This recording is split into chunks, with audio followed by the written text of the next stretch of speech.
Welcome to Clotheshorse, the podcast that is always way too nervous and way too awkward to attempt a good flea market haggle. I'm your host, Amanda. I can't believe this, but this is our 25th full-length episode. That's not including our minisodes, so really we're at more like 28, and you know, it makes me feel like I'm really doing something. As some of you longtime listeners know, I lost my job as a buyer for a big clothing retailer due to the pandemic, and it's been super scary, but also super exciting. In a few days, I'll be leaving Philadelphia and making my way to Amish country in Lancaster County. Working on Clotheshorse costs me a lot of money.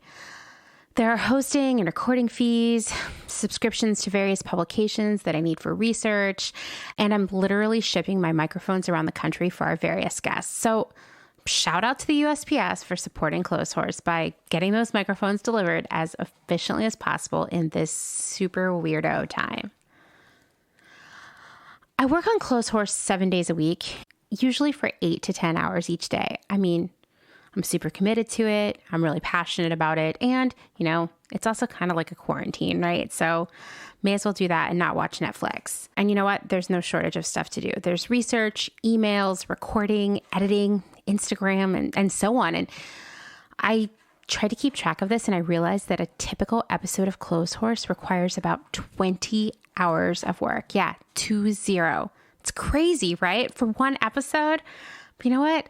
I want to do the best job that I can. So once again, I don't have a job. I'm trying to work out some ways to cover my expenses and pay for at least some of my time. So one option is a Patreon, and I would love to hear what all of you think about that. I have mixed feelings, of course, asking all of you for money, but then again, I am working for free right now.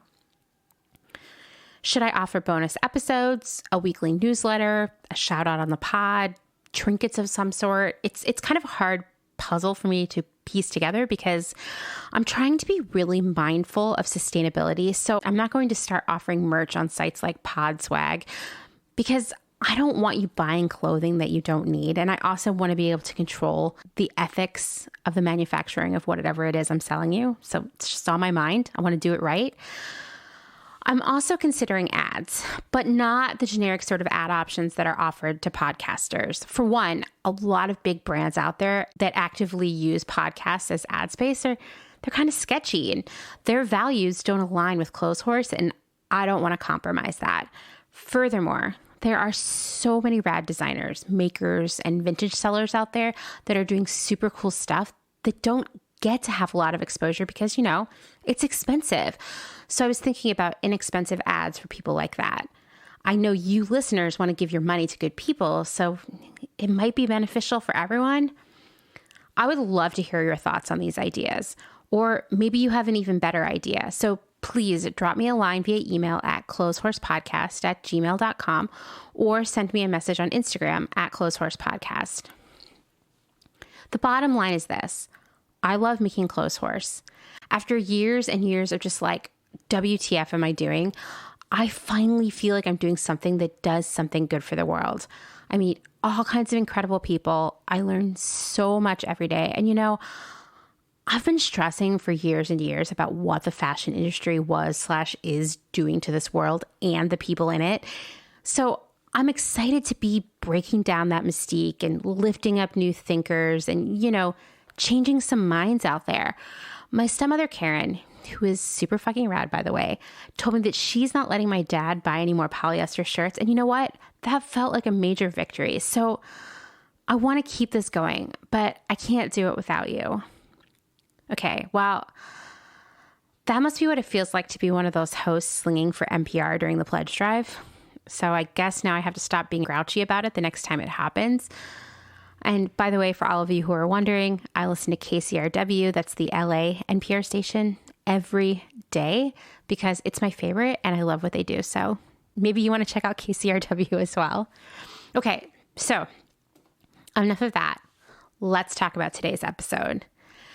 I'm going to be joined by my good friend and mega vintage expert, Christine. She's based in Portland, Oregon, and she's been selling vintage for a really long time. This is either part 1 of 2 or part 1 of 3. And as you know, sometimes I just don't know until I finish editing the whole thing. And we have a lot of content. So I'm still piecing it together. Today, we're going to be talking a lot about what it means to sell vintage for a living, like as a job, how it works, where you source, the challenges of paying yourself a living wage, and this one is a big deal to me, how to negotiate, aka haggle, with vintage sellers. I never do it because I can't stand rejection and I live in fear of making someone feel bad. But I think it's a valid part of the experience that I really need to work on, and Christine has some advice for us. Before we jump into the convo with Christine, I wanted to break down 3 adjectives that you have seen thrown out there when we talk about buying, quote, older things. So the first is antique. So when I was a kid, someone, I think it was probably one of my weird uncles being in quotation marks, down at the VFW, this person told me that anything over 21 years old was considered an antique. Okay, are you laughing at me right now? I realize now that was probably a misogynist joke about women over 21 being ancient, but I missed the joke there because, I was like 8. And so for like my whole life, I've been thinking that anything over 21 years old was antique. And I mean, to be fair, it seemed like a low threshold. It seemed like an arbitrary number, but hey, I don't make the rules around here, all right? So actually, anything over 100 years old is an antique, which is, a really big difference and really reframed a lot of things for me. Okay, so antiques are old. I got it. But if they have to be 100 plus years old, well, then how old does something have to be considered vintage? Well, it turns out that it should be at least 20 years old, which kind of blows my mind because I want to remind you that the year right now is 2020. So that means Genco jeans are vintage and Delia's clothes, like, whoa. There's also this idea that vintage should represent the era in which it was produced. According to Ruby Lane, which is an online destination for vintage and antique furniture, clothing, jewelry, all of that. They got a lot of dolls, if I recall. Quote, vintage can mean an item is of a certain period of time, as in vintage 1950s, but it can also mean, and probably always should, that the item exhibits the best of a certain quality or qualities associated with or belonging to that specific era. So basically, Genco jeans are virtually iconic of a time period in which we all wore ball chain chokers, rocket dog platform Mary Janes, and baby barrettes. So Genco jeans are 100% vintage. And the same goes for the clothes any of us bought and probably lost from Delia's. It's kind of crazy to think about, right? But once again, Delia's is so iconic of the 90s and in many ways would represent the best of that era's fashion. Not the high fashion, but like the mass fashion. So anything from Delia's would be a high quality vintage piece to come across, because it would be so iconic. So what about retro? This is the third word I wanted to discuss. I always shy away from that term because it really just means it references an era from the past, but it's not from the past. And we see that a lot in fashion. In fact, always. Like, for example, in the 70s, referencing the 20s was a key component of that like bohemian Laurel Canyon style. And then the 80s, 50s style became an inspiration for people like Cyndi Lauper, but it also extended to major mass fashion as well. And in the 90s, Lady Miss Keir reintroduced us to mod. And so that trickled down. I mean, I had literally a mod dress from Kmart, okay? So all of the clothes made during these eras that were inspired by previous eras were retro, but not vintage at the time. But weirdly enough, all of these clothes are now vintage in 2020. I think I'm giving myself a headache. Okay, let's get into my conversation with Christine.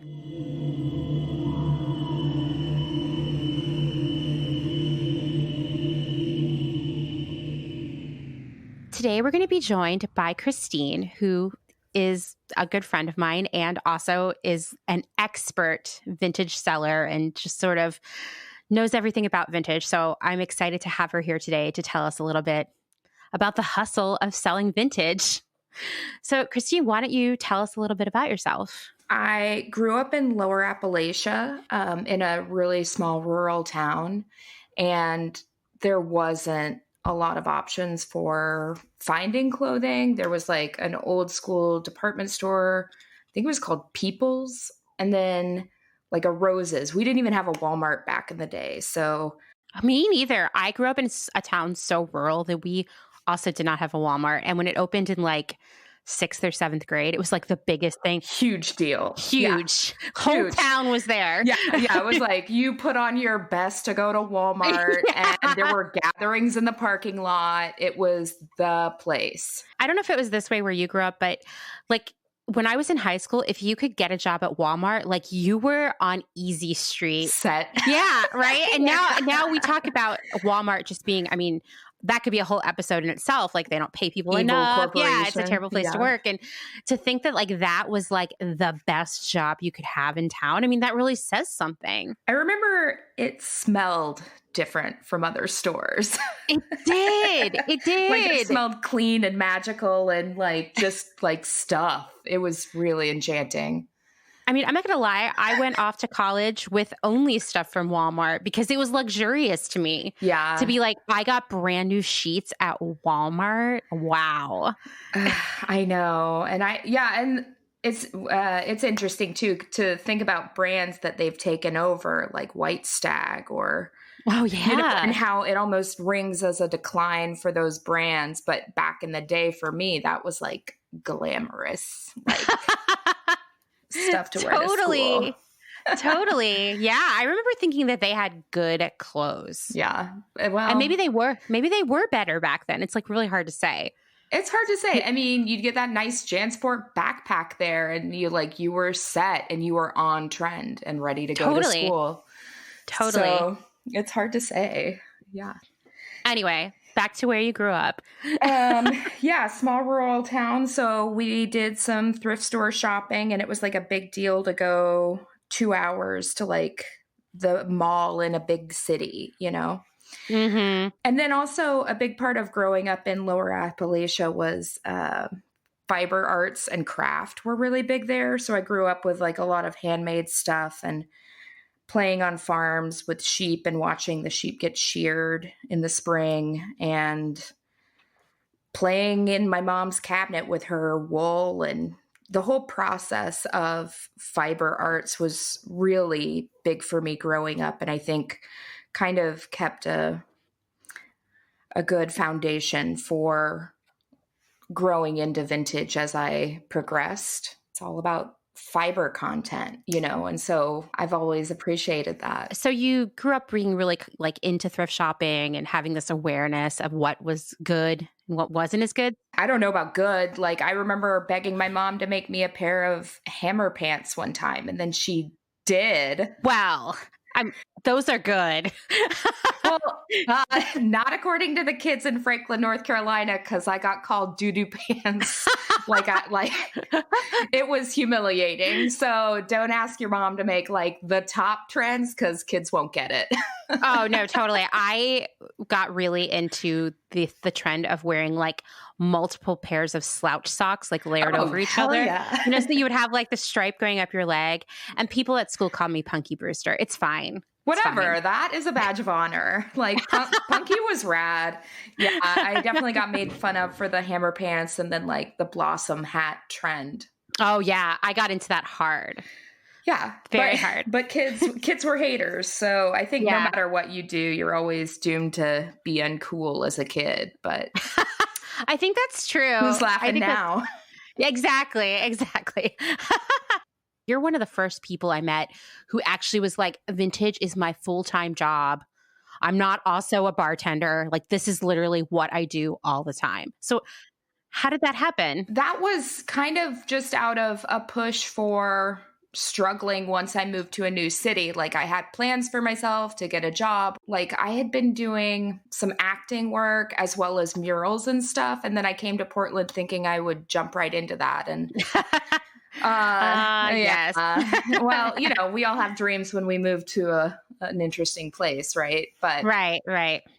I fell into a vintage store as soon as I moved here and got a job.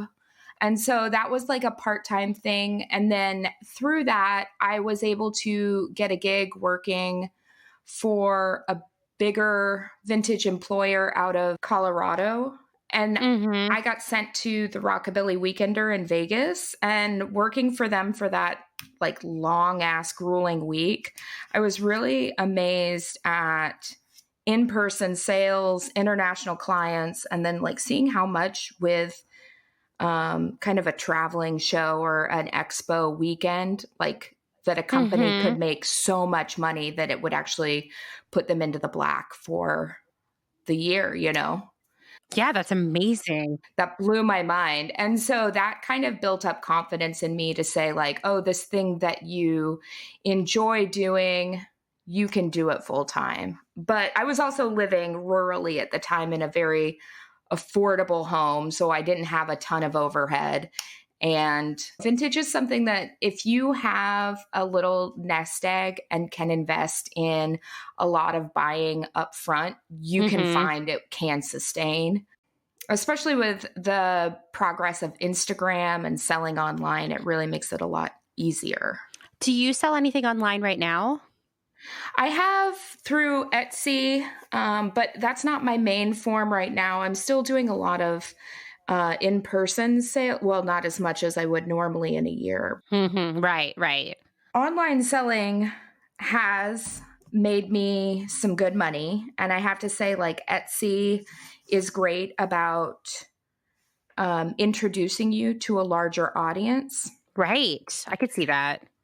But through their years of change, it's also become a lot more frustrating because they've rapidly expanded. I think somebody that used to run eBay took it over, and they've really changed their kind of format, and they're pushing more and more and more for free shipping, immediate shipping. And frankly, it just puts so much pressure on the independent seller to perform like Amazon, to perform like Madewell and these big companies that can have very generous return policies.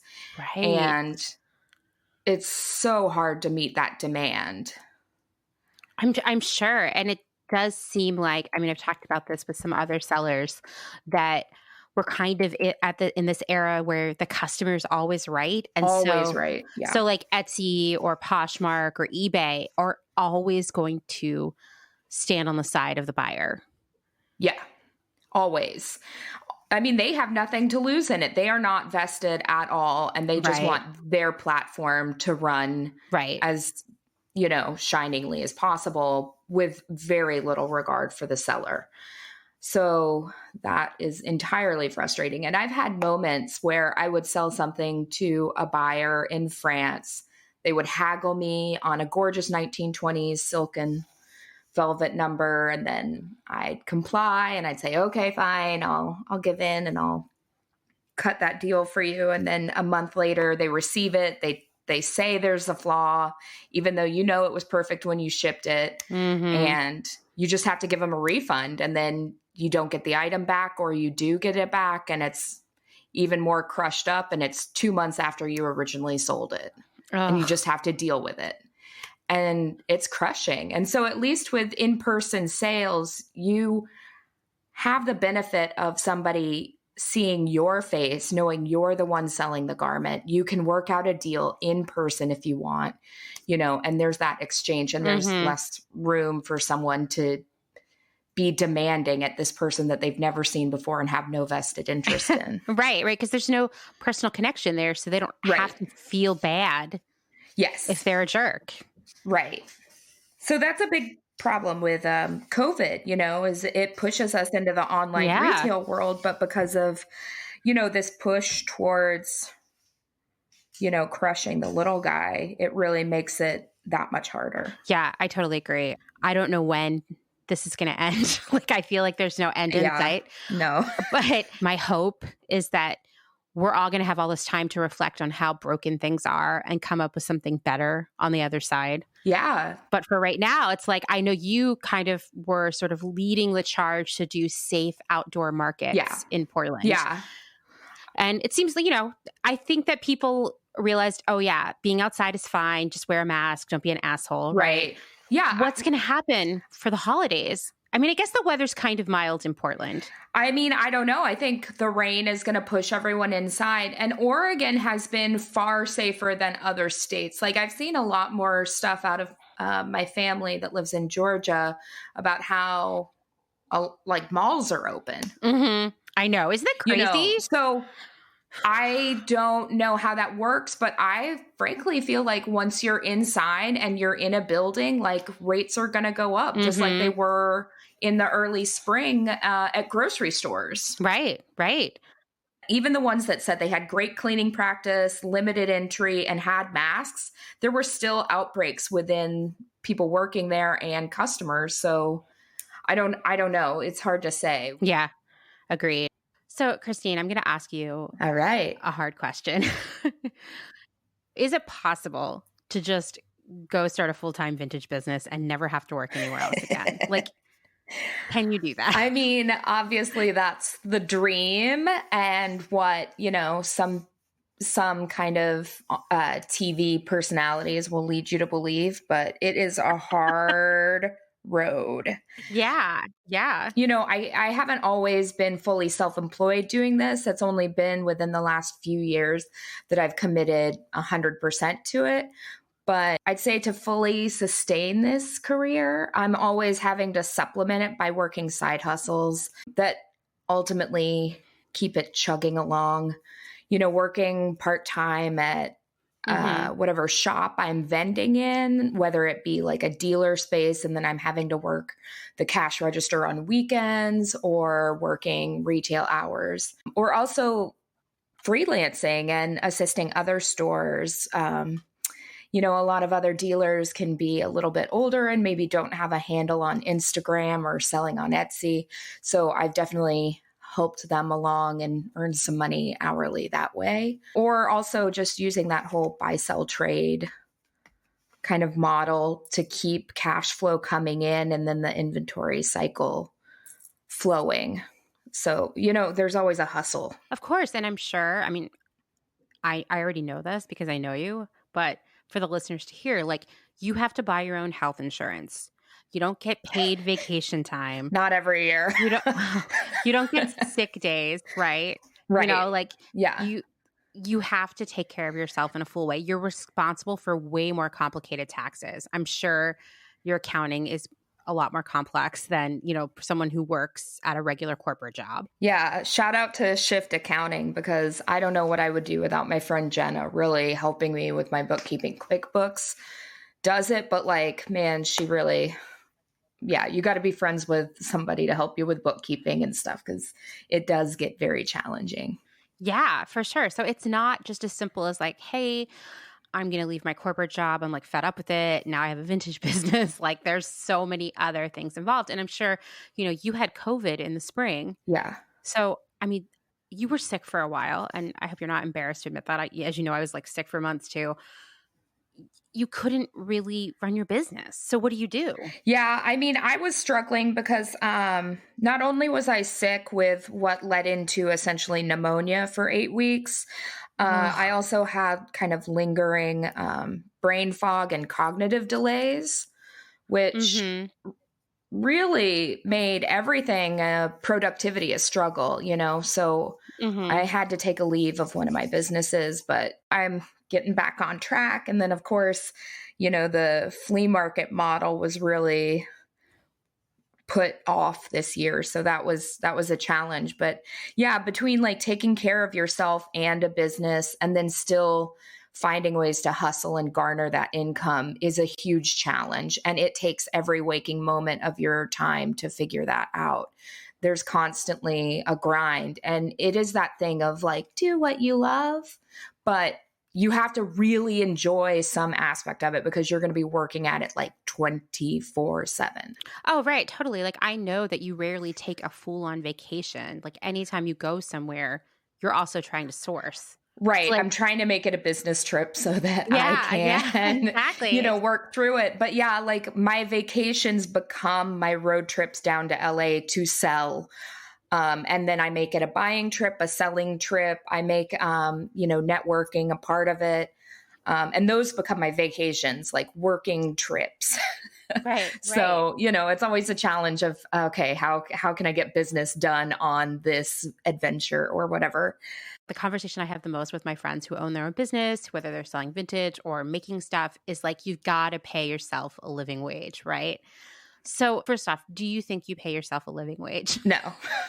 Okay. No. And I mean, I look at my friends all the time and I really envy their, getting to check out of work. I mean, save for frustrating work emails, they get to go home at the end of the day, put their feet up, and I come home at the end of the day from work and then I'm doing laundry in my tub, I mean, Right, right. or sitting there watching a movie to try and mentally unwind, but still like mending and processing. Yeah, I mean, I don't have a salary. It's like, am I paying my bills? Cool. Am I making enough to go out to eat? Am I making enough to, have a membership at the theater that I love? I don't know. It gets dicey sometimes. Yeah, yeah. And once again, there are no benefits. You don't have a 401k, like like this is very challenging because like also, you have overhead expenses. Yes. I think that probably a lot of listeners are going to think, okay, well, yeah, you have to go buy the clothes, but they're probably pretty affordable. But like, that's just the beginning. Like, you already touched on laundry, and you know what? Laundry costs some money. Yeah. Yep. Right. And so, like, what are some other expenses that you have? With a brick and mortar, you're going to have like rent, and sometimes that can be crazy high. I was renting a space in a vendor mall and I was paying almost $1,500 a month in there. Jeez. But that's Really? yeah. Oh my God. I would have never guessed. That's crazy. No, I know. I don't even want to talk about which store that is or what the details are. But, part of that was allowing that store to pay employees to be open 7 days a week. Makes sense. But like, how much were they getting paid realistically? Well, rent in this town is expensive. And to have a giant storefront is expensive. Portland, over the last few years has skyrocketed in price because everybody realized it was the cheapest West Coast city. And then as prices went up in San Francisco, there was a lot of movement to Portland and a lot of investors got really ahead of themselves with the growth. In a store, you're going to be paying rent and stuff like that. And you got laundry and taxes and stuff. But like, what about if you're trying to sell online? Okay. So online, I'd say most of your investment's going to be upfront in like, if you want a dress form, if you want the professional lighting, the reflector sheet, a nice camera, a computer setup, like those are all part of the initial. I mean, sometimes people can just go in and do live from the bins photos where they just drop it on the floor, take a photo of their phone, sell it online. But I think to have a more professional setup, you have upfront costs. And then I think over time, they kind of work itself out. But then you're not paying yourself specifically, but you have so much more of an investment in time with the photography, making sure the lighting is right, writing the copy, the shipping and handling, the little details like wrapping it in tissue and writing a little thank you note, and all the little things that the accoutrement that go along with that. And then, the customer exchanges through email. You are your customer service department. I'm sure. And I feel like this is like a recurring theme with everybody I know who owns their own business. It's really bad right now with all the USPS stuff. Every person I talk to, it is the worst stories. And I thought that we all knew that the Postal Service was messed up right now. Yeah. Who missed the I memo? don't know. I had to stop shipping internationally in the beginning, and that messed up a few sales because I would take it to the post office and they're like, well, it's going to be at least a 3-month delay, but maybe longer. Things are just going to other countries and sitting in customs. And we don't know how long they're going to be there for. Oh my God. Yeah. I just saw another one of my friends, actually, Danny, who's been on a previous episode, also is stopping international shipping because it's been a nightmare. Yeah. I mean, I hate seeming elitist online. You know, you want to accommodate everybody, but just given this unprecedented time, God, I hate that word now.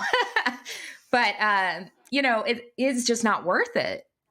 And I have had instances before where I've shipped something internationally, takes a month to get there, they wear it once and then complain that it was messed up when they received it, but then really want to return it. And then it takes you a month to get the garment back and it's just in the worst shape ever because it's been beat up by shipping, customs, and the person that was scamming you. It's just really not worth it. Yeah. No, definitely not. It sounds so stressful. So, okay, you more than anyone else I know personally do a lot of selling at these like flea markets. Well, they're not flea markets. They're like fleas, which is more elevated. Take the market off. And it's, you can like quadruple your price, right? So these like fleas or these other events, right? Right. So I'm sure there's specific overhead related to that too. Well, credit card fees, you know, you have to invest in a tent. You want to have nice racks that are transportable or other displays that you can kind of bang around and have some durability, but still look nice. You're also going to have flea fees. Flea fees. Sounds adorable. Fees for the fleas. Yeah. And some are more expensive than others, you know. Sometimes with the longer expos, that can be several $100s, but then you've got several days of market. Other times it's a single day and that's maybe $100 or maybe less. It varies, you know, on market to market. And some of them only last, you know, like 5 or 6 hours. And then some of them are, you know, full work days where you're there at 3 a.m. to get ready and load in, and then you're there till 4 p.m. Usually you'll have the expense of a vehicle to even load your stuff. And also don't forget your phone. That is an expense and you're using it all the time to promote and work. A lot of kind of hidden expenses, but also just time, energy. It's a lot of work. Speaking of your phone, so this is a question I've always had because I'm a person who never has cash. I know you know what I'm going to ask you. Yeah. Okay. Do you prefer / what are your feelings of cash versus like Square, you know, credit card when you're at a flea market? Please just, or once again, it's not a flea market, it's a flea. Yeah. Well, as the old timers have always taught me, cash is king, right? So remember, if you are going to a market, I would recommend taking a chunk of change depending on your shopping levels. And if you run out, they usually have ATMs nearby. I mean, in this modern world, vendors do take card. But just know that we're also dealing with, even with Square, you still have fees.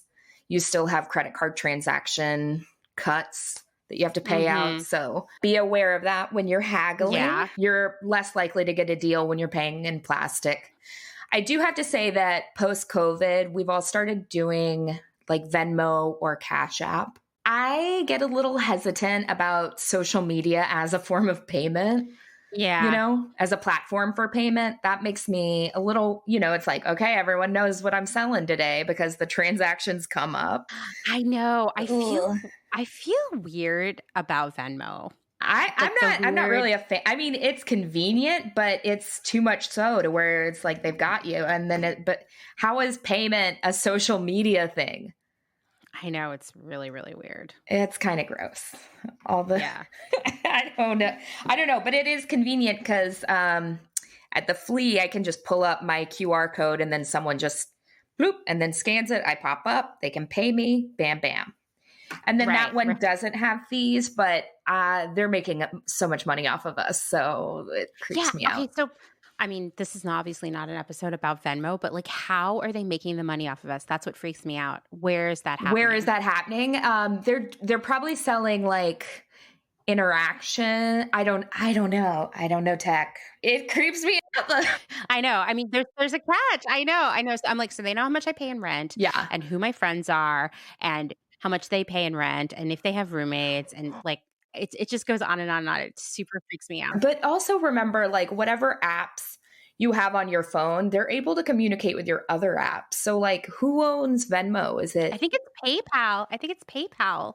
I'll follow up on it, but I'm pretty sure I saw that recently and I was like, whoa, wait, what? Because PayPal has fees and they're pretty steep, you know? Right. So that's why I've all along been like, what's the catch with Venmo? I don't know. But I mean, one thing I do like about it is that, you know, if I make a transaction on Venmo, someone can message me. And like the other day I did a return on jeans. I was like, look, I know because of COVID and this is a flea, you can't really try them on.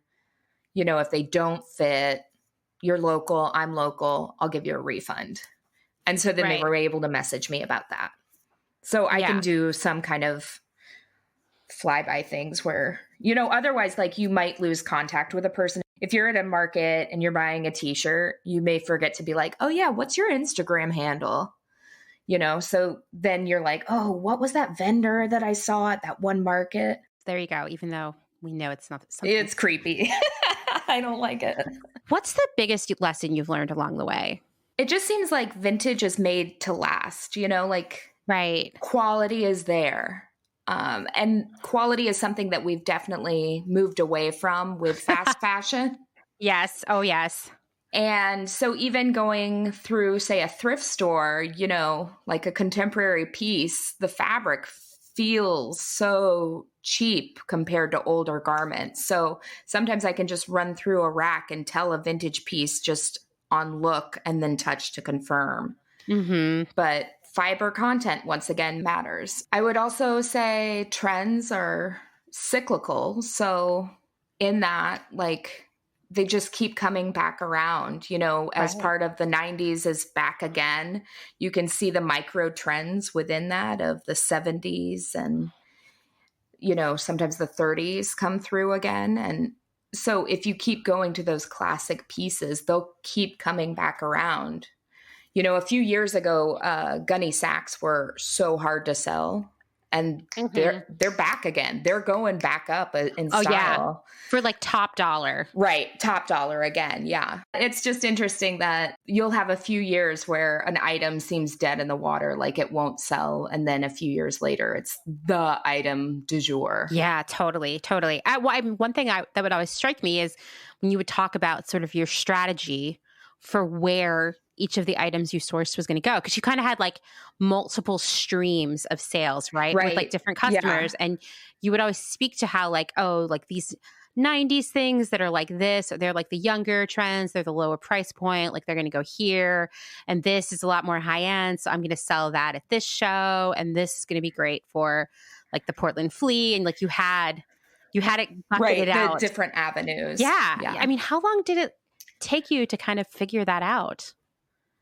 Well, so, I mean, that took a bit of expansion within the Portland market between like having a booth at one store that had a certain demographic as the customer, having access to another store that had a totally different approach and aesthetic and demographic.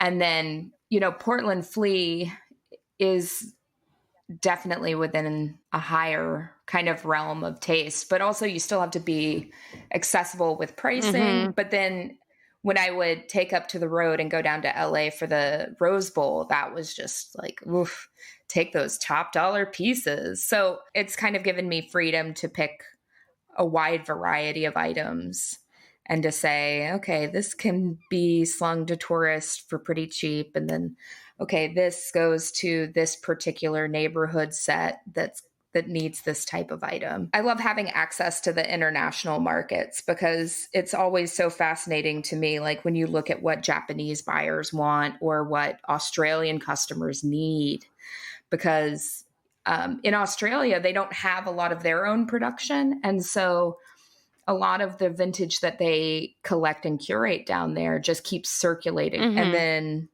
they're so desperate for new garments to bring back home to share. Japan is also interesting because they have somewhat different trends than we do, but they also kind of influence our trends or are also on a certain cusp that then you see ours kind of move in that direction a bit more. So that's fascinating to watch. It is interesting to me because when you go to Japan, all the vintage there is from the United States. Oh, I yeah. swear to God, right?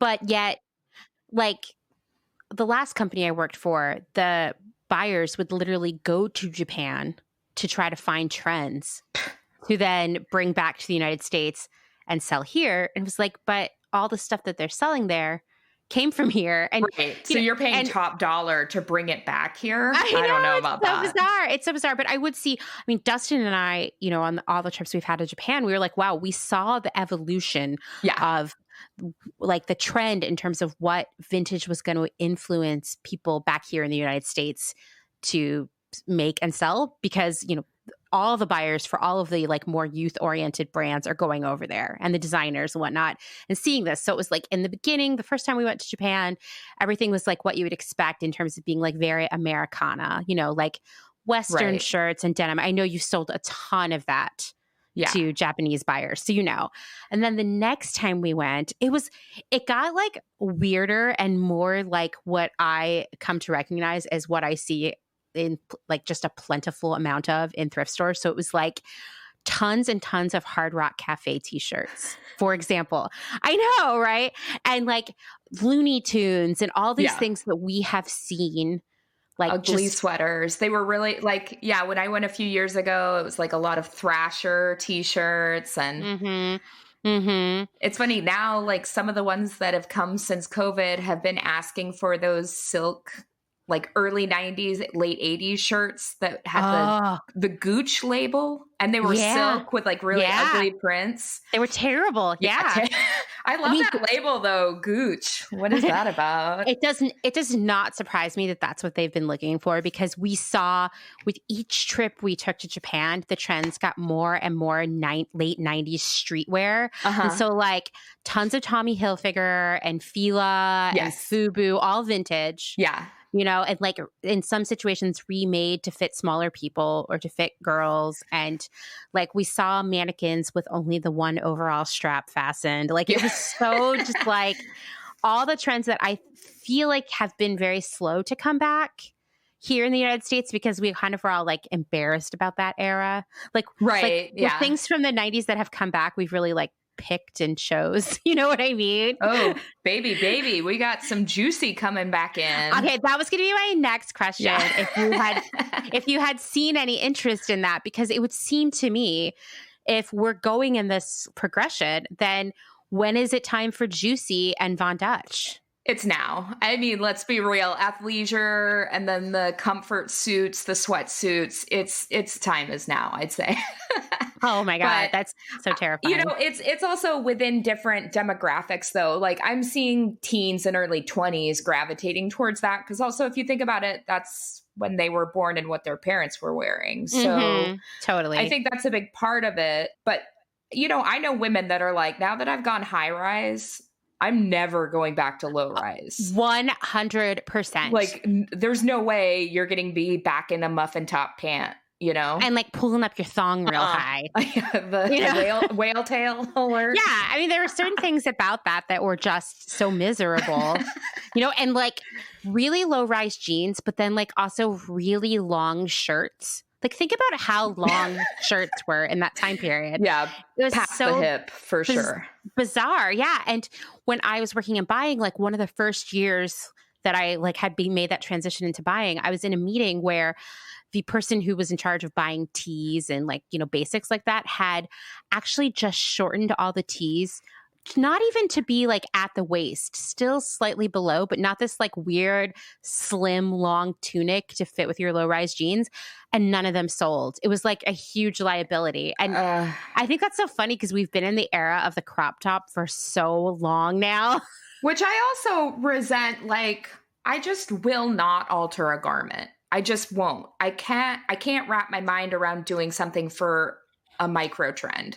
I know. I feel like it's so wasteful. Because then, 10 years from now, you're going to find a shit ton of shirts and you're like, who butchered these? Why did they do that? Or like when you find amazing denim jeans that have been made into a mini skirt and you're like, or when women were making pants into handbags, like those butt jeans. Yes. Oh my God. I like forgot about that until now. I know. You find one and it's like an amazing, like really old denim with like an orange Levi's tab where you're like, oh, those were great 70s jeans that she just butchered into a handbag. I know. I remember us like doing a craft project in Girl Scouts where we turned a pair of jeans into like a pair of throw pillows.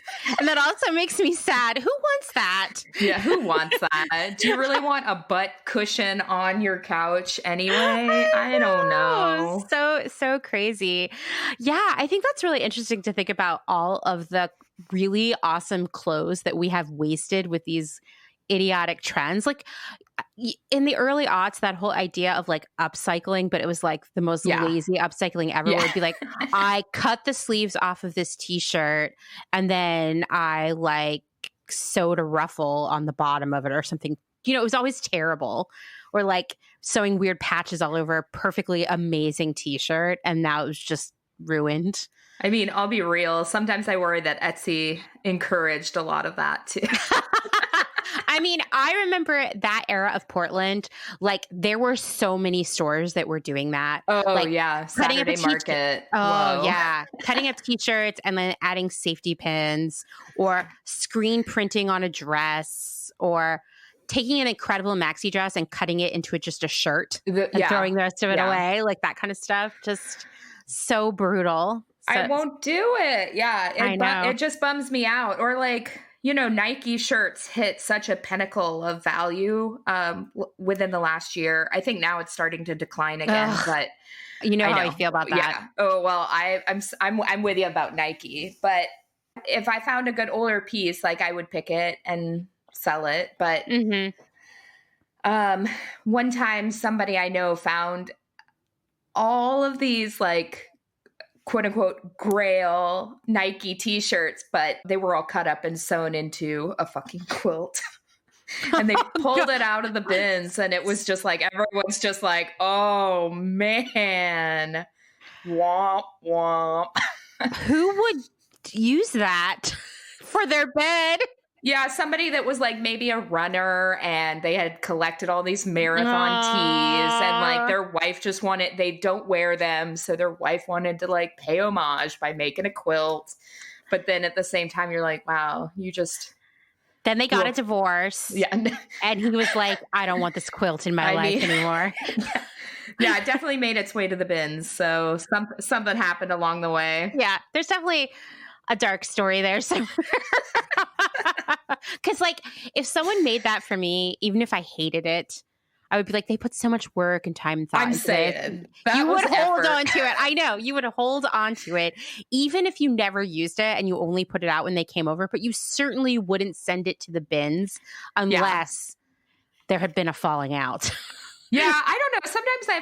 Sometimes I get something and I get this feeling when I find it like, oh, someone did not mean to throw that out. That was like a jilted ex-girlfriend, or that was in between blankets or sheets in their, like got tossed in the wrong thing after their laundry and was just sitting in the bottom of their closet for too long. But you were like, that rock tee did not need to be thrown. Whoops. Might come up, like you just can feel like that was a mistake. They didn't mean to throw that out. We know that like trends have changed a lot as you've been working in vintage, but has the sort of industry itself changed? Because as an outsider, I feel like it has, but I mean, you're like right there in the trenches. So you're probably seeing how it's changed. For me, like when I started doing it full time was Mad Men era. Oh, wow. So it was all, like unique party dress was the go-to thing for the algorithm. That was the key search term that you needed to lock. Yeah, was unique vintage party dress. Yeah, that makes sense to me. And now it's like single stitch t-shirt, or, you know, like all these kids with the hype t-shirts, they're taking like an MC Escher shirt or like that glow in the dark Einstein celestial shirt that we all knew the nerd in class had in the early 90s. Yeah. And now it's like they're paying 200 bones for those shirts. That's so crazy. Which is what I was selling like a 1940s, 50s, 60s dress for back in the day. Like now those still retain value, but it's crazy that these t-shirts that I was like, whatever, it's not even that old. It's like late 90s Y2K. And now kids are like, what? That's so sick. That is crazy to me. I am thinking, you know, Dustin and I were talking the other day. I don't know what brought it up. I think I brought it up when I said, you know, in your school, in late junior high and high school, did you have a lot of girls who wore Phantom of the Opera t-shirts to school? And he was like, no. Well, the Les Mis shirt at my school. Yes, yeah. that too. And he was like, no, we didn't have that at my school. And I was like, what? You didn't have those girls who had seen a musical like one time? One time and flipped out. Yeah. It was their life. And so when are we all going to start seeing that as like the hot trend to wear your vintage 90s beefy tee for Les Mis? Well, that's what I'm saying. Like, so tomorrow there's going to be a flea market and it's all these hype vendors in town, and they're all like newer come-ups that have just like popped on the radar within the last like 3 years, and they're all t-shirt vendors.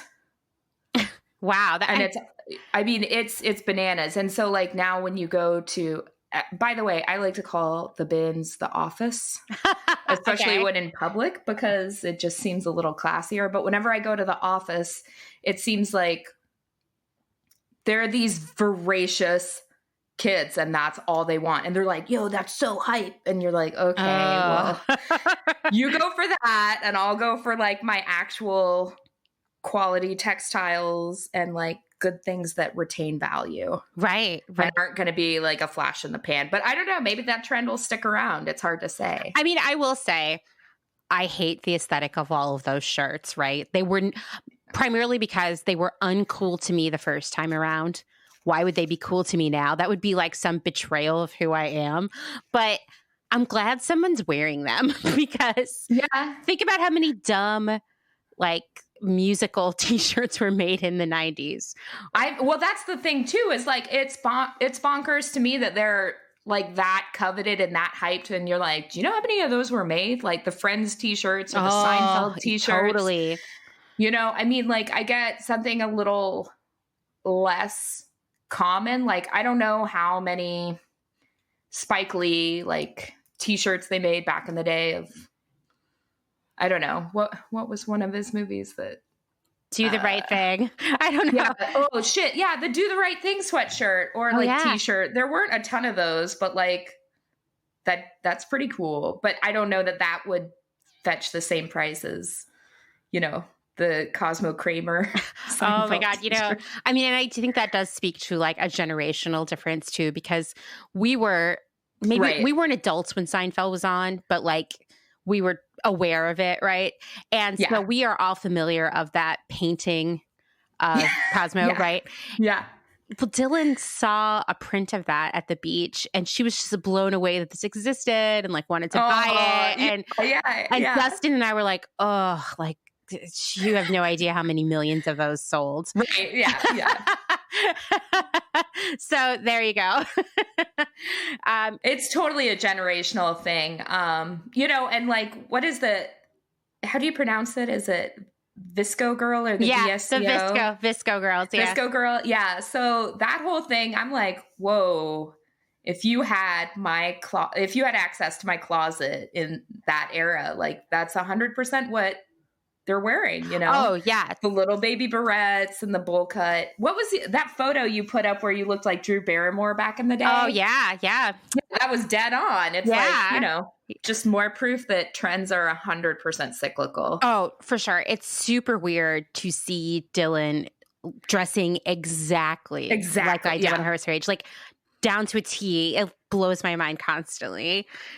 and seeing what Yeah. she gravitates towards at the thrift store. Like, she bought a dress that I swear to God, I owned the exact same dress, the exact same brand in like Yeah. 1994.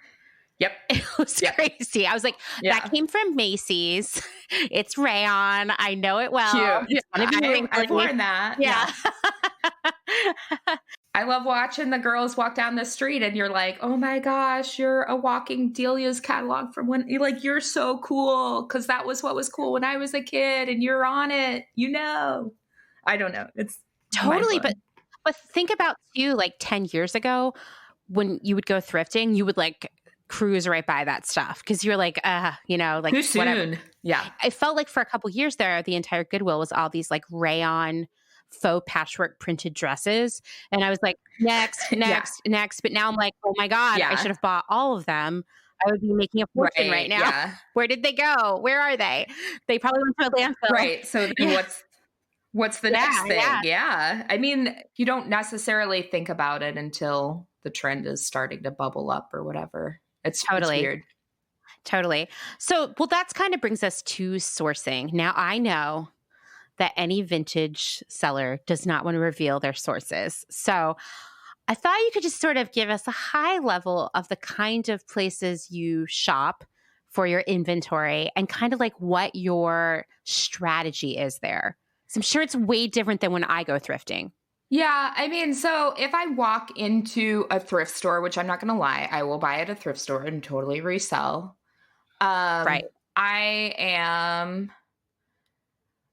once again, going for fiber content, I don't know. There's just this thing where I can look at something and say, well, I might not wear it, but if I can picture in my mind the person that would wear it, usually that's accurate, especially working in the retail and watching what these customers are buying or gravitating towards between working in a storefront and working the flea markets.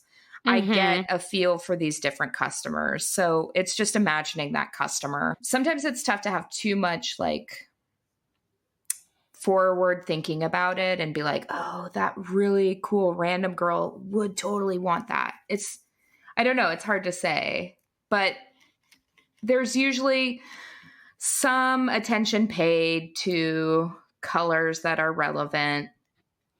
But ultimately, to me, it's like, it's always a gamble when you go into a thrift store. You don't know if you're going to find some 70s knit that's incredible or you're going to find only 90s silks, It really varies. And it's just a matter of like what's in that store and if it speaks to you enough and if the price is right, and I want to at least aim for 3 times what I pay is the rule of thumb.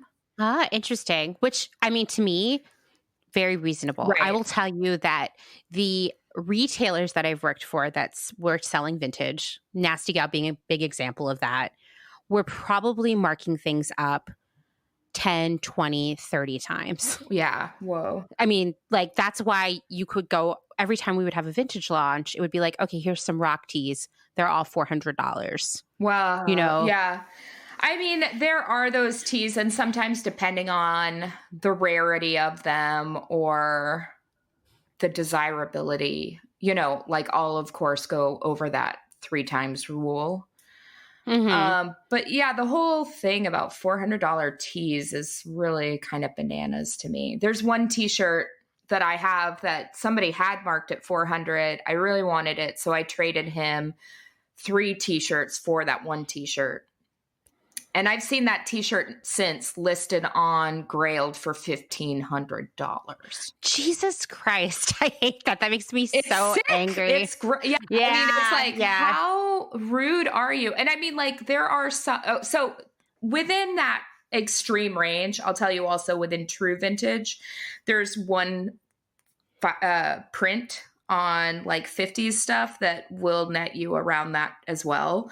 And that's a print with spider webs and roses.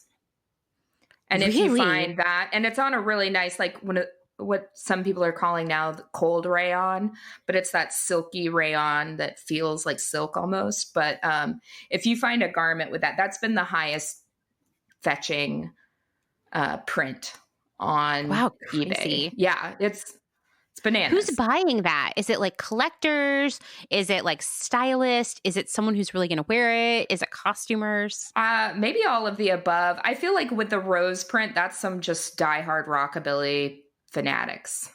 Wow. I have one dress out of that I found at Red Light, and I'm like, well, if I need rent, Mama There you knows go. where to get it, you know? Yeah, I guess so. So, okay, well, you also just mentioned finding something at Red Light, which is, if you're not from Portland, it's like Buffalo Exchange, but with less new stuff. Yeah. Well, they've gotten a lot more new stuff as the years have progressed. And actually, recently, one of their main employees that has been there for, well over a decade, just, I think, quit and came forward about some policies and treatment in that store, which is both not surprising and definitely not. Also part of the world we're living in now, like clean the slate, Yeah, I mean, I would say, not to gossip about something most listeners are going to know about, but to be fair, you have a place in your city that's like Red Light, and it was sort of an institution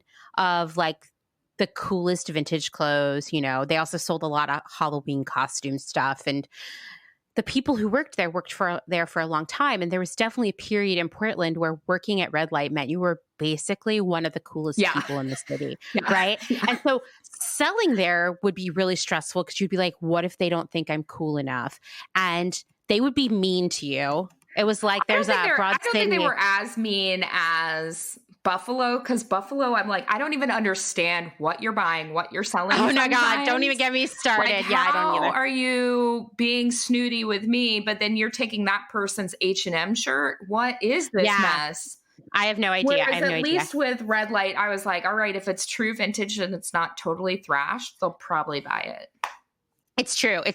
I remember back in the super golden era of Red Light, where it was literally like one of the coolest places you could work. So we're talking like, I don't know, 2003, 2004, that time period. One of the guys who worked there for a long time was also a DJ. And he was interviewed by the Portland Mercury, which is like, the local free newspaper, like Alternative Weekly. And he was the biggest fucking douchebag ever in his interview, where, once again, I just want to remind you, this is a guy who's like maybe spinning records a couple places a month in Portland, like at bars. And then he works at a used clothing store. And not to be classist, but once again, this guy is not like a rock star. He's not super rich. He's not a true celebrity, right? And he was like, yeah, I only date models because models are like the most beautiful thing to be around. And I was also like, what models in Portland? Yeah. But, that's a funny thing too about just the nature of this town and how, you could just get by on a dishwasher salary, Oh my God. I mean, trust me, I wish I could rewind the clock to 2005 Portland and go back there right now and never have to work in a corporate environment again. Yeah. Well, and I remember like I was looking at moving into like a $650 apartment, and all my friends were like, that is so expensive.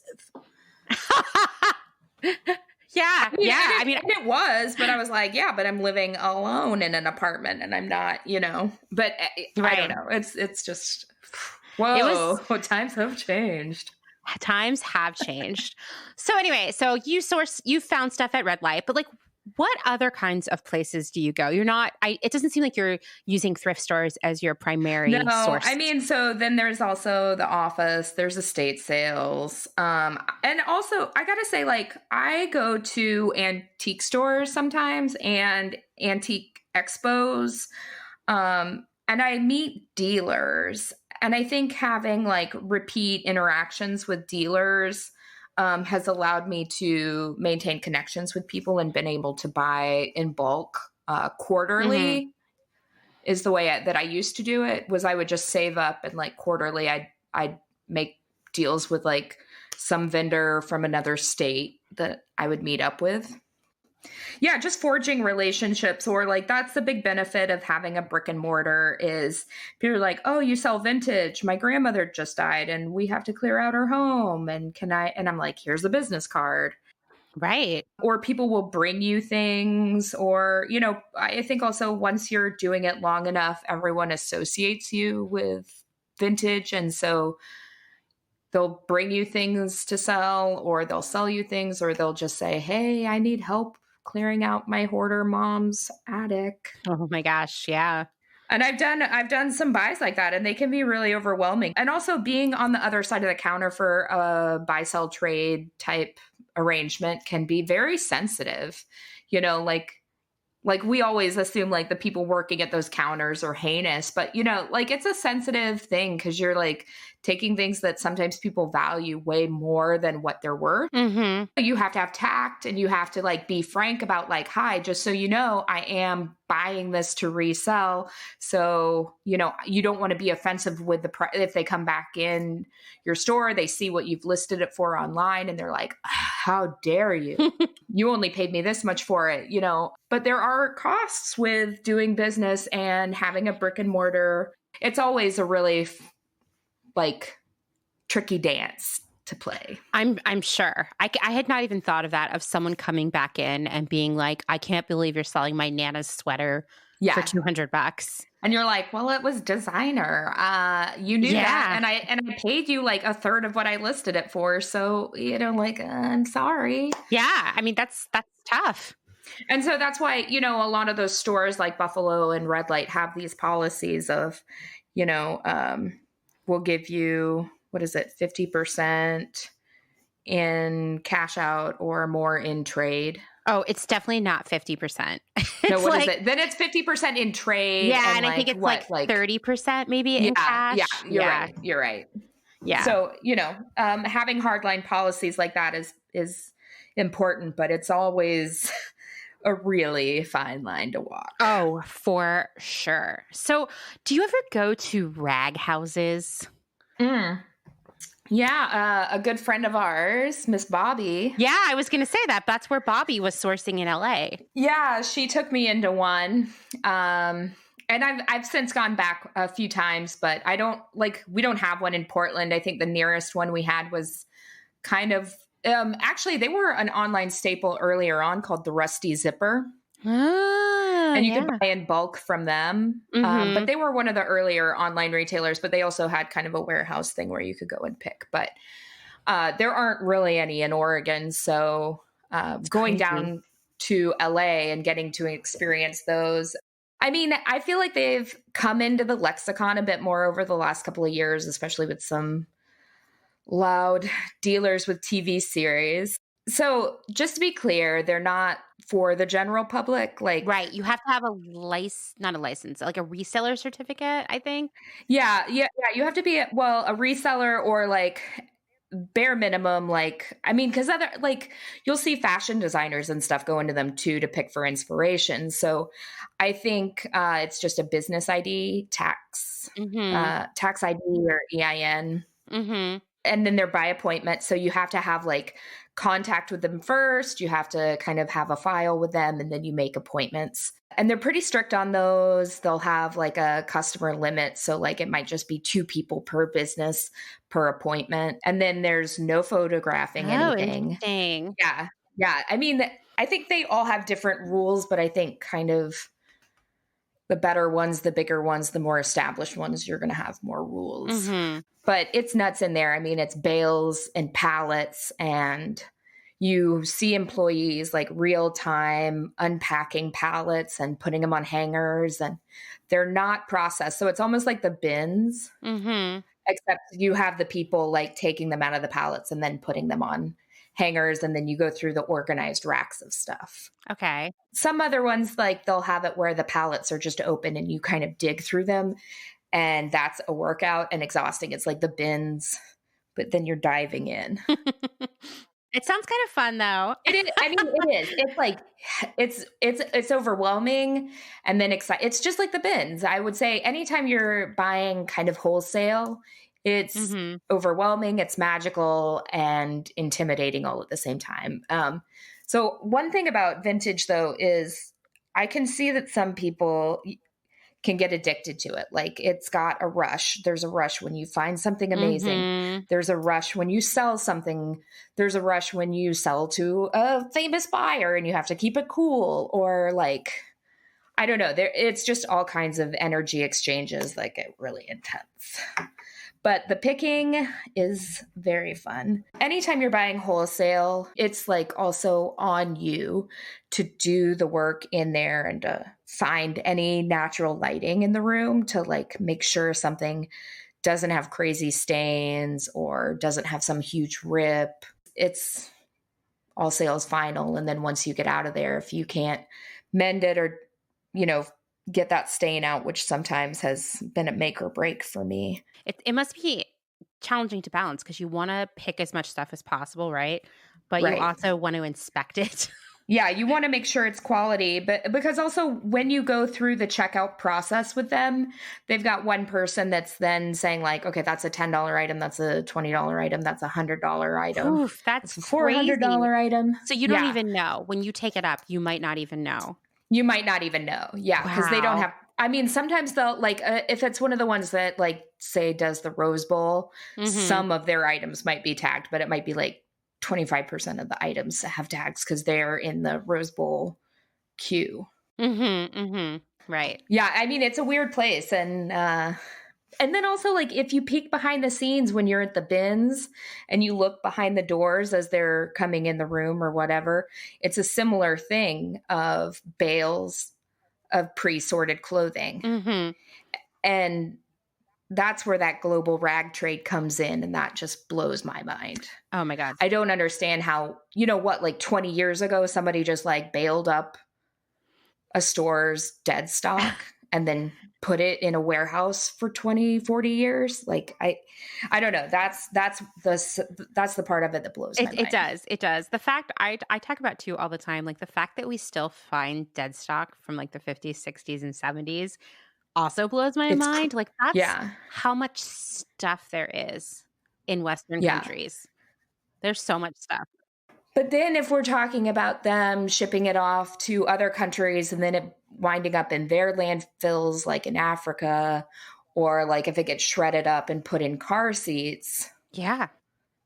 Then where, will we keep finding this I don't know. stuff? That's a good question. It's fascinating. And I remember, like, I've talked to a lot of older dealers, and I guess back in the 60s, that's when vintage started coming back in, because I guess at that time they were taking stuff that was from the 20s and refashioning it. And a lot of that kind of original boho thing was taking old 20s textiles and mixing it in or getting into patchwork and kind of taking these cues from the past. And so to me, in my mind, that's always where I think of like people really reusing in a fashionable way old clothing. Which I love that, The new stuff can't be reused anymore because it's terrible, Right. Right. Yeah. So if they're taking old clothes and throwing them away or shredding them, these new clothes aren't going to be the ones that like sustain us the way the true vintage does. Yeah, that's true. So that's a scary thought of like what happens if that ever dries up. I know. I had not thought of that until now. But that's really scary. Really? Especially with talking to you last time about, the shredding. That just bums me out the most. Like thinking that there could be some epic 70s t-shirt that's all shredded up in my car seat makes me want to cry. Yeah. I know. It's kind of crazy. I mean, I guess it's good that stuff is being used, right? But is there an edit before that happens? Like, that's something I've thought about a lot. Like, obviously, some of the stuff is being sorted, but how carefully? And, right. Like, I bet that's not a fun job.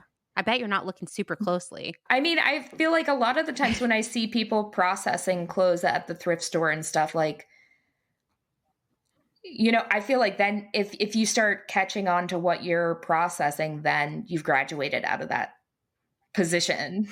Yeah, that's a really good point. Because then you're also going to want the stuff and they can't have you cutting into their profit. Are the Raghouses the people that have the huge booths at the Rose Bowl? Yeah. Because there's a couple. There's like one where you go right when you first enter the clothing area and it's like massive. Yeah. And you're like, t-shirts are only $10 a piece. And these are great, true vintage t-shirts, single stitch and ringer and raglan. Yeah, and it's crazy. Oh, I miss the Rose Bowl so much. Me too. I mean, I'd go in and I'd gather up a bunch of shirts and I'd be like, okay, but since I'm buying so many, can we squeak them down to like $8 a pop? You know, always haggling. But that's what you have to do. You have to negotiate. You have to haggle. And I think that's something that is like a recurring theme on this show, is that even when you think like, oh, I'm a designer, I'm not going to need to negotiate. You have to have these negotiation skills, which I think a lot of women were not like taught. Right. And I mean, even for me, I will negotiate the hell out of a vendor, but like, as a buyer, but when I am a customer, I'm like, oh, it's okay. I'll just pay the price on the tag. It's fine. You know, I'm like so uncomfortable with it. Okay. So as a flea vendor myself, I softball pitch pricing to people. Like, I don't always like to have price tags on things because I kind of want the discussion. Mm-hmm. I want to tell you why I want what I want for it. But I'll also say it in a softball way where I am flexible on the price. And I'll say, well, I was hoping for this price. And I kind of softball to let people into haggling a bit, because sometimes I do find people are very uncomfortable about it. And I hate when I do have price tags, someone just looks at a price tag and just walks away. Like, I want to engage in a discussion, you know, I want you to say like, oh, well, I priced that because it's a true 70s. It's not a reprint, you know, but I'll say, I was hoping for this price. And then they're like, oh, would you take, you know, so, but I also see how people come in rolling hard. Like, they need a discount. They're going to demand a lower price, and it becomes really tricky. So that's a good question. I have a question for you as the customer, because I think it probably behooves all of us who work on our haggling skills. Yeah. For you as a seller, what is the maximum discount we could ask for that wouldn't piss you off? So one thing that will ease the burden of, or the harshness of any haggle, is how many garments are you buying? What are you buying from this vendor? Are you just asking for that one item deeply discounted? You might be a jerk, you know? Yeah, I could see that. So, you know, if, like I said, with those t-shirts, like if I'm going up and I'm like, hey, I want 20 t-shirts, cut me a deal, like that's one thing, you know, but if you're going into a situation and you see they have a, I don't know, like $200 Mongolian fur jacket, right? And you're like, oh man, that's really amazing. I know those go for $400 online. $200 seems like a good price tag. What would you want to pay for it? Like, what would you go in being like, is that a bad item? I mean, for me, like if I saw something like that, I would be like, wow, $200 is a really fair price, and I would just pay it.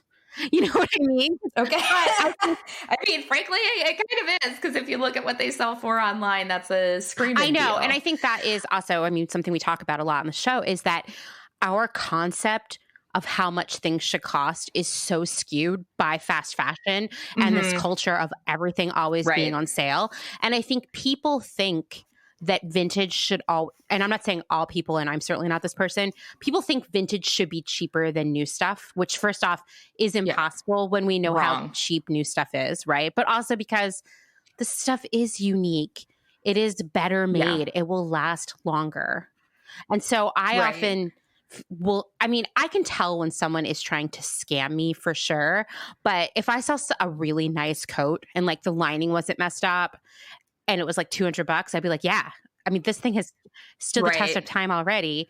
It doesn't look like it's going to need much like tweaking by me. Like $200 is a hot deal. Well, so I would say, like, if you want to approach the vendor with an offer, I mean, it's dicey. Once again, you kind of want to like not be too much of a dick, but there's always kind of a starting off point where you're like, oh, you know, would you consider is a good phrase to use, or I like that. I'm like, okay, so would you consider this price, and then expect a median price return, like a counter offer, you know? So you're saying, oh, I'd really like, what about 150? And they're like, how about 175? And that should usually be a pretty okay deal on something, but sometimes they might just be like hard no. It really depends on the vendor, and it really depends on your approach. Like if you come in hot and just demanding and expect something, good luck. I mean, I agree. If I was the seller, I'd be like, get out of here. I'm so sick of rude people. Yeah. And I mean, like, I have a friend and they sell really amazing clothes and she sells them cheap, you know, like she'll have a good 1950s plain blank white t-shirt, which, you know, I feel like the standard price on those at Rose Bowl and stuff is about $50. And she had it at Portland Flea for $30. And she has somebody be like, would you take 15? Ugh. And she's like, it's $30. Like, come on. Yeah. You know, like, and if you think about it, like that 50s t-shirt is really beautiful combed cotton. And like, what are you going to buy that for new? More than $30 probably. Or if you pay $15 for it, it's a POS from like the sales section at Old Navy. Like, oh yeah, for sure. Look at what you're asking for, you know, but some people are also just pretty tactless and gross. Yeah. Yeah. And once again, like our concept of what things cost is so messed up. Right. That you have to like take a step back and really think about like, what is it that I'm looking at? Yeah. So it's like, make a reasonable ask, assess what it is, and if it's already a good value, and be nice. Yeah, be nice. I mean, I've also had I was selling a Sonic Youth tee on Etsy recently, and it was the washing machine tee, which is pretty common, but it was an actual late 80s, early 90s shirt, single stitch. You could tell by the tags that it wasn't a reprint, but I definitely had some people counter offering online, and they would then, when I would like hold pretty strong, because I also had it priced lower than what a lot of other ones online were, and some of the other ones were newer were like late Y2K reprints. Yeah. And she got snappy with me and was like, come on, help us this out. And like, it doesn't even have a back print. And I was like, okay, the only one online that does is $500. And that's because it's a tour tee. Calm down. Right. But also like, don't come at me with an attitude when I'm like, I haven't even had it listed for 24 hours. And you know it's worth that. Look at what all the others are priced at. Yeah. Anyway, so like, don't come in hot. Don't come in rude. And be aware, like but also what's the worst thing that happens is they say no. And be prepared for that. And like, it's okay. It's okay. Like, yeah, people work hard for their shit and they want to make money. Like it's their job. That's another thing too, is like people that sell vintage aren't just like, I'm just, you know, I mean, some people do it just for fun, but a lot of the people like schlepping shit down to the Rose Bowl and like, they're up at like, they're in there at like 3 a.m. They're working. Like, don't act like it's just some like, oh, well, you just found that. And you're like, okay, this is years of self-education and hard work. And cleaning. You have to clean the stuff, mending, inspect the stuff. Yeah. I know when you would have to do laundry, it was like a whole thing. Like, I remember your laundry days. So, I mean, once again, it just goes back to this idea of people not understanding what they're paying for. Right. It's not just the clothing. It's your hard work to get it there. Right. You know, like somebody's like, oh, I don't like paying $150 or more for a rock tee. And I'm like, okay, well, go to Forever 21 and buy that reprint and leave me alone.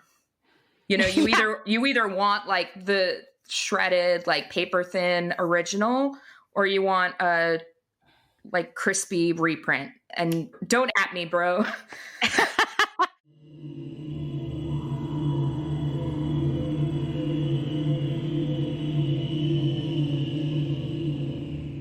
Thank you, Christine, for being such a great guest. She'll be back for our next episode where we'll talk about all kinds of stuff, including sizeism in the vintage clothing scene and the sort of science and art behind how she prices things, and so much more.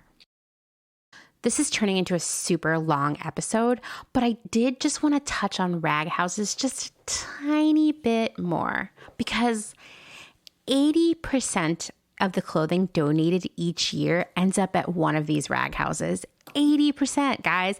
And you know what? When you consider that each American throws out or donates around 68 pounds of clothing each year, well, that means a lot of stuff is heading to these rag houses. I don't even want to do the math right now because I'm way too tired from moving.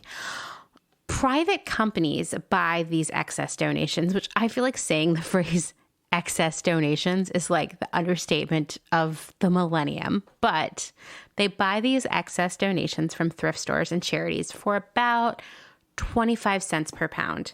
These mountains of unwanted clothes are then sorted on an industrial scale by fabric, brand, type of garment, and they usually end up in three places: either recycled into rags and wiping cloths or sent off to be shredded. That's one possible destination for your clothes. Next, and we've talked about this in previous episodes, they could be baled up and shipped out to the developing world, or this is the last one. This is kind of what Christine's been talking about in this episode. The items that are deemed the most valuable are sold to vintage and consignment stores. So it's not all vintage. Some of it is just secondhand. And the people doing this sorting are experts. They have to know what is valuable to sell here and what has value overseas. So they have to know about fabric, they have to know about brands, and they even have to know about trends. Which trends are over, which ones are back. They have to have an eye for all of that. And the brand is really important to them. For example, several articles I read about this industry mentioned that literally no one wants to buy Forever 21 or H&M clothes secondhand. So most of those are being shredded up and turned to rags. Now, some rag houses might try to sell these overseas, but previous research I've done shows that most of that ends up in landfills as well, just on other continents. And this same landfill or shredding fate is awaiting clothes from Zara, Old Navy, and Fashion Nova. These also have no resale value. So once again, retailers and brands are selling us clothing that only lasts a few wears. Wears, guys, not years. These are clothes that are destined to become rags when we're done with them because their quality is so low that no one would even want to invest a couple of dollars to buy it secondhand because they don't think they would get enough wear out of it. It's an entire industry that is literally just selling us future garbage. And yet, it's a massive industry. You know, executives are getting rich. Shareholders are getting dividends. Meanwhile, garment workers, retail workers, and warehouse workers are living in poverty. It's just so broken. I've said it before, and I'll say it again. Change begins with us.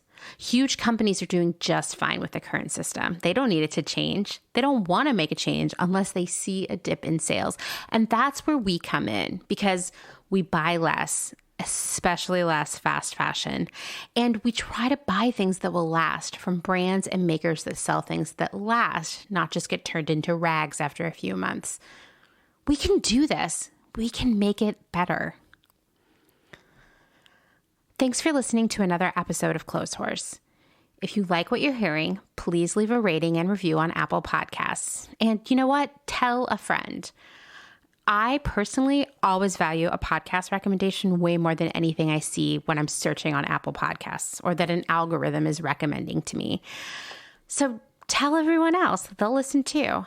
And thank you to everyone who has been sharing our content, sending nice messages, and leaving reviews.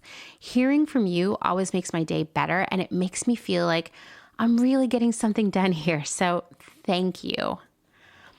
Do you have an episode suggestion, a burning question, just want to say hi or share a story of your own? You can either email me at clotheshorsepodcast@gmail.com or DM me on Instagram at clotheshorsepodcast. And don't forget, if you love listening to me talk, and I'm sure you do, then you should check out my other podcast, The Department. I co-host it with my friend Kim. We talk about trends, taste, weird stuff from our lives, things we're obsessing about, and so on. This week, we have our first ever very special guest. It's Ty Mcbride from Intentionally Blank, and he's literally one of the most magical people I've ever known. He's going to tell us all about his rise from aspiring shoe dog to founder of Intentionally Blank. And if you want to know what a shoe dog is, well, you'll have to listen to the episode. As always, special thanks to Dustin Travis White for our music and audio support. This week is our 4-year wedding anniversary, and it's been a wild and crazy 4 years. We always like to joke, did anyone in the audience at our wedding see the pandemic coming? Maybe we're the only family that's joking about pandemics, but anyway. Until the next episode, bye.